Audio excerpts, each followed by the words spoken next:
श्री हरि भक्ति आस्था के साथ गोस्वामी संत श्री नाभादास जी द्वारा रचित ग्रंथ भक्तमाल के महात्मा और नाभादास जी के जीवन चरित्र को सुनेंगे। श्री भक्तमाल ग्रंथ जैसा कि नाम से ही स्पष्ट है, यह ग्रंथ भक्तों के परम पवित्र चरित्र रूपी पुष्पों की एक परम रमणीय माला के रूप में है, जिसे भगवान श्री हरि नित्य निरंतर अपने श्री कंठ में धारण किए रहते हैं। एक समय की बात है कि स्वामी नाभादास जी के गुरु श्री अग्रदेव जी महाराज ईश्वर के मानसी सेवा में संलग्न थे और श्री नाभादास जी अपने गुरु को प्रेम से पंखा झल रहे थे। श्री अग्रदास जी का एक शिष्य जहाज पर समुद्र यात्रा कर रहा था।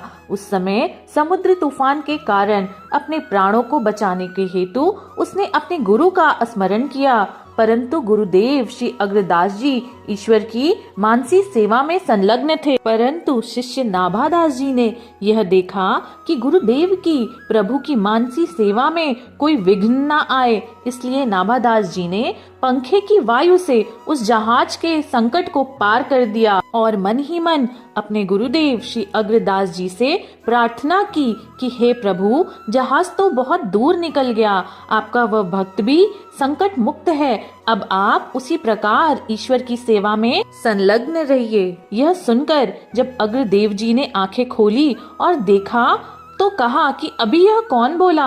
नाभादास जी ने हाथ जोड़कर कहा, जिससे आपने बचपन से सीधा प्रसाद देकर पाला है, आज आपसे उसी दास ने यह प्रार्थना की है। गुरु श्री अग्रदास जी को अपने शिष्य नाभादास जी के लिए मन में बड़ी प्रसन्नता हुई। वे यह जान गए कि सब संतों की सेवा तथा उनके सीधा प्रसाद ग्रहण का ही यह प्रभाव है, जिससे नाभा को ऐसी दिव्य दृष्टि प्रदान हो गई है। अग्रदास जी ने नाभादास जी को यह आज्ञा दी कि अब तुम उन्हीं साधु संतों के गुण, स्वरूप और हृदय के भावों का वर्णन करो। गुरु की यह आज्ञा को सुनकर श्री नाभादास जी ने हाथ जोड़कर कहा, हे भगवान, मैं भगवान के चरित्र को तो कुछ गा भी सकता हूँ, पर संतों के चरित्र का और छोर भी नहीं पा सकता, क्योंकि उनका रहस्य अति गंभीर है। वो तो श्री हरि के हृदय में विराजते हैं।